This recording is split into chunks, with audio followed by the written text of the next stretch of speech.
দর্শক স্বাগত জানাচ্ছি যমুনা টেলিভিশনের নিয়মিত আয়োজন প্রবাসে বাংলাদেশে। বিশ্বের বিভিন্ন প্রান্তে থাকা প্রবাসীদের খবরাখবর নিয়ে আপনাদের সাথে আছি রিশান মাহমুদ। ভারতে যথাযথ মর্যাদায় পালিত হয়েছে 52তম মহান বিজয় দিবস। শনিবার রাজধানী নয়াদিল্লির বাংলাদেশ দূতাবাস, ত্রিপুরা ও আসামের উপদূতাবাসে নানা আয়োজনে পালিত হয় এই জাতীয় দিবসটি। সকালে পশ্চিমবঙ্গে বাংলাদেশ উপ হাইকমিশনে পতাকা উত্তোলনের মধ্য দিয়ে শুরু হয় দিনের কার্যক্রম। পতাকা উত্তোলন করেন উপ হাইকমিশনার আন্দালিব ইলিয়াস। পরে উপ হাইকমিশন প্রাঙ্গণে বঙ্গবন্ধুর মুজিব চিরঞ্জীব ভাস্কর্যে শ্রদ্ধাঞ্জলি নিবেদন করা হয়। এরপরে বাংলাদেশ গ্যালারিতে শুরু হয় বাণী পাঠ ও আলোচনা সভা। বিকেলেও সাংস্কৃতিক অনুষ্ঠানের আয়োজন রাখা হয়েছে।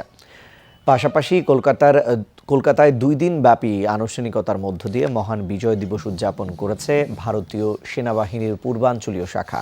সকাল থেকে ফোর্ট উইলিয়ামে ছিল নানা অনুষ্ঠান। এতে বিশেষ অতিথি হিসেবে অংশ নেন মুক্তিযোদ্ধা, সশস্ত্র বাহিনীর সদস্য সহ 71 জনের প্রতিনিধি দল।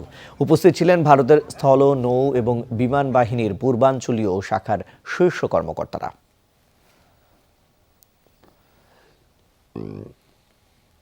স্বাধীনতা পাওয়ার পরও দেখেন বাংলাদেশকে ইন্ডিয়া থেকে আমাদেরকে সহযোগিতা করে, এইটা আমরা খুব সন্তুষ্ট।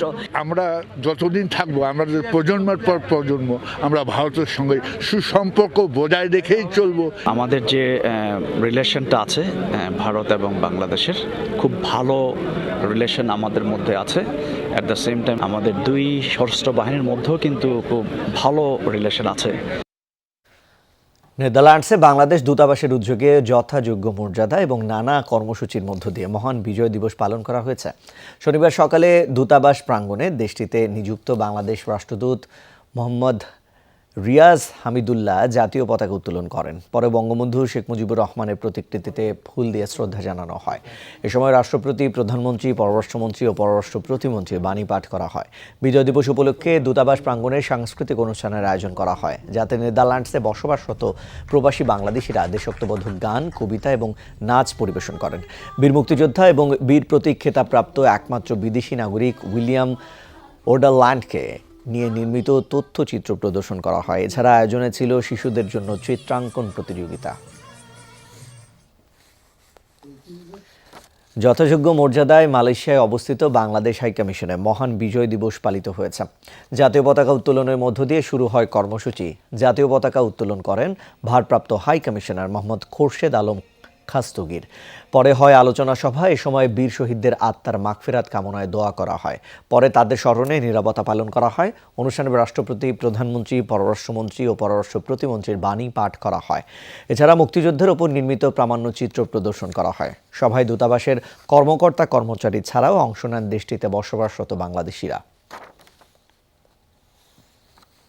সৌদি আরবের রিয়াদে যথাযোগ্য মর্যাদায় মহান বিজয় দিবস পালন করা হয়েছে। দেশটিতে বাংলাদেশের দূতাবাস প্রাঙ্গণে পতাকা উত্তোলন করা হয়। এ সময় অস্থায়ী স্মৃতিসৌধে ফুল দিয়ে শহীদদের প্রতি শ্রদ্ধা জানান রাষ্ট্রদূত ডক্টর মোহাম্মদ জাবেদ পাটওয়ারি। আয়োজনে দূতাবাসের কর্মকর্তা ছাড়াও অংশ নেন প্রবাসী বাংলাদেশিরাও। পরে দিবসটি উপলক্ষে হয় আলোচনা সভা। শুরুতেই রাষ্ট্রপতি, প্রধানমন্ত্রী, পররাষ্ট্রমন্ত্রী এবং পররাষ্ট্র প্রতিমন্ত্রীর বাণী পাঠ করা হয়। দূতাবাসের কার্যালয় প্রধান কাউন্সিলর মোহাম্মদ বেলাল হোসেনের উপস্থাপনায় এতে রাষ্ট্রদূত ছাড়াও বক্তব্য রাখেন কামাল উদ্দিন পাটওয়ারি, প্রকৌশলী তানভীর সিকান্দার, এম আর মাহবুব ও বীর মুক্তিযোদ্ধা মোয়াজ্জেম হোসেন। সর্বশেষ হয় দোয়া মাহফিল। নানা আয়োজনে মধ্যপ্রাচ্যের দেশ বাহরাইনে বাংলাদেশ দূতাবাসের উদ্যোগে মহান বিজয় দিবস পালিত হয়েছে। শনিবার দেশটির রাজধানী মানামায় বাংলাদেশ দূতাবাস প্রাঙ্গণে পতাকা উত্তোলনের মধ্য দিয়ে শুরু হয় আনুষ্ঠানিকতা। পতাকা উত্তোলন করেন দূতাবাসের chargé d' affaires AKM Mohiuddin Kayes সহ সকল কর্মকর্তা কর্মচারী। পরে রাষ্ট্রপতি, প্রধানমন্ত্রী, পররাষ্ট্রমন্ত্রী ও পররাষ্ট্র প্রতিমন্ত্রী বাণী পাঠ করেন দূতাবাসের শ্রম সচিব মাহফুজুর রহমান, প্রথম সচিব মোহাম্মদ ইলিয়াসুর রহমান এবং তৃতীয় সচিব মোহাম্মদ তাসির উদ্দিন। এছাড়া মহান মুক্তিযুদ্ধে শহীদদের স্মরণে নীরবতা পালন করা হয়। বীর মুক্তিযোদ্ধা মোহাম্মদ নুর ইসলামকে বিশেষ সম্মাননা দেওয়া হয়। বাংলাদেশ স্কুলের উদ্যোগে আয়োজন করা হয় সাংস্কৃতিক অনুষ্ঠানের। মহান বিজয় দিবস অত্যন্ত আনন্দমুখর পরিবেশে এবং যথাযোগ্য মর্যাদায় উদযাপন করা হয়। এই উপলক্ষে একটি বৃক্ষরোপণ করা হয় এবং প্রবাসী বাংলাদেশিদের জন্য ফ্রি মেডিকেল ক্যাম্পের সুযোগ রাখা হয়। প্রবাসী বাংলাদেশি ভাই বোনদেরকে জাতির পিতার সোনার বাংলাদেশ এবং মাননীয় প্রধানমন্ত্রীর স্মার্ট বাংলাদেশ বিনির্মাণে দূতাবাসের পক্ষ থেকে আহ্বান জানাচ্ছি। জমে উঠেছে দুবাইয়ের বইমেলা। শনিবার ছুটির দিন হওয়ায় ছিল দর্শনার্থীদের উপচে পড়া ভিড়। কনসুলেট প্রাঙ্গণে পরিবার নিয়ে আয়োজন উপভোগ করতে জড়ো হয়েছিলেন বিপুল প্রবাসী বাংলাদেশি। কেউ ঘুরেছেন, দেখেছেন আয়োজন, আবার কেউ কিনেছেন বই। বিদেশের মাটিতে বাংলাদেশি বইয়ের প্রতি পাঠকদের এমন আগ্রহে খুশি আয়োজক ও বিক্রেতারা। সংযুক্ত আরব আমিরাত থেকে সহকর্মী মেহেদির প্রতিবেদনে বিস্তারিত। মহান বিজয় দিবস উপলক্ষে দুবাইয়ে বাংলাদেশ কনসুলেটের উদ্যোগে আয়োজিত 3 দিনের বইমেলার দ্বিতীয় দিন ছিল শনিবার। সাপ্তাহিক ছুটির দিন হওয়ায় পরিবার পরিজন নিয়ে আয়োজনে ভিড় জমিয়েছেন বিপুল প্রবাসী বাংলাদেশি। রীতিমতো লাইন ধরে ঢুকতে হয়েছে মেলা প্রাঙ্গণে। কেউ কেউ ঘুরতে এলেও অনেকেই কিনেছেন পছন্দের লেখকদের বইও। প্রবাসের মাটিতে বাংলাদেশি বইয়ের প্রতি পাঠকদের এমন আগ্রহ দেখে খুশি সংশ্লিষ্টরা। প্রথমবারের তুলনায় এবারে লোক সমাগমও প্রচুর বেশি, এবং যদি আমরা বইয়ের সেলের বিষয়ে কথা বলি তবে প্রচুর লোক আসছেন, বই দেখছেন, বিক্রিও হচ্ছে, আশেপাশে সাড়া পাওয়া যাচ্ছে। স্টলগুলোতে শিশুতোষ বইয়ের চাহিদা ছিল তুলনামূলক বেশি। এছাড়া বাহারি পিঠা, ফুচকা, চটপটির মতো খাবারের দোকানগুলোতেও ছিল ভিড়। এদিন নাচ, গান, কবিতা আবৃত্তির আয়োজনও ছিল মেলায়। আমার সবচেয়ে পছন্দের বইগুলো হচ্ছে মুক্তিযুদ্ধের উপরে বইগুলি, বঙ্গবন্ধুকে নিয়ে বইগুলি। আমরা যেমন বাংলাদেশে বইমেলা যে প্রতি বছর একটা উৎসবের মতো সবাই আমরা যাই পার্টিসিপেট করি, ঠিক ফিলিংসটা ঠিকই সেরকমই। অনেকগুলো বই নিলাম, বইগুলো আসলেই মানে কালেকশনে রাখার মতো বই, এর জন্যই নেওয়া। মেলা পরিদর্শন করেন সংযুক্ত আরব আমিরাতে নিযুক্ত বাংলাদেশ ও ভারতের রাষ্ট্রদূত সহ দেশি বিদেশি লেখক সাহিত্যিকরা। যাদের উৎসাহ রয়েছে, যাদের মধ্যে সৃজনশীলতা, উদ্ভাবনী ক্ষমতা রয়েছে, তারাই কিন্তু এই কর্মে তারা আকৃষ্ট।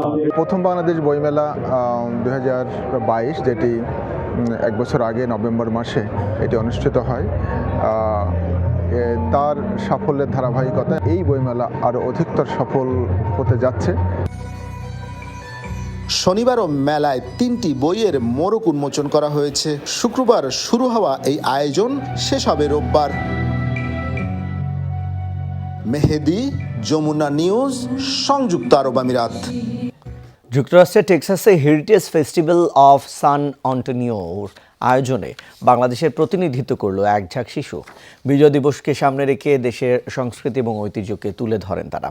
Global celebration of San Antonio event of joy অনুষ্ঠানে অংশ নেয় কমপক্ষে 10টি দেশের মানুষ। Bangladeshi kids of San Antonio ব্যানারে অংশ নেয় বাংলাদেশি কমিউনিটির শিশুরা। বাংলা গানের সাথে নৃত্য পরিবেশন করেন তারা। বিভিন্ন দেশের দর্শকদের সামনে তুলে ধরেন নিজেদের ঐতিহ্য। মূলত শিশুদের মধ্যে নিজ দেশের প্রতি ভালোবাসা এবং দেশের ইতিহাস ও ঐতিহ্য সম্পর্কে ধারণা তৈরির লক্ষ্য ছিল অভিভাবকদের। বাংলাদেশি শিশুদের পরিবেশনায় মুগ্ধ হয় বিদেশি দর্শকরাও। আন্তর্জাতিক অভিবাসী দিবস উপলক্ষে একদিনের জন্য মালয়েশিয়া থেকে বিনা খরচে রেমিটেন্স পাঠাতে পারবেন প্রবাসী বাংলাদেশিরা।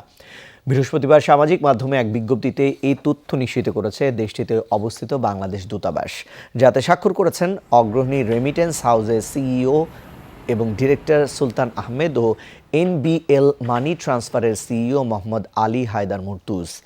বিজ্ঞপ্তিতে জানানো হয়, আগামী 18 ডিসেম্বর মালয়েশিয়া প্রবাসী বাংলাদেশিরা অগ্রণী রেমিটেন্স হাউস ও NBL মানি ট্রান্সফারের সকল শাখা থেকে এই সুবিধা পাবেন। এদিন দেশে অর্থ পাঠাতে কোনো ফি জমা দিতে হবে না।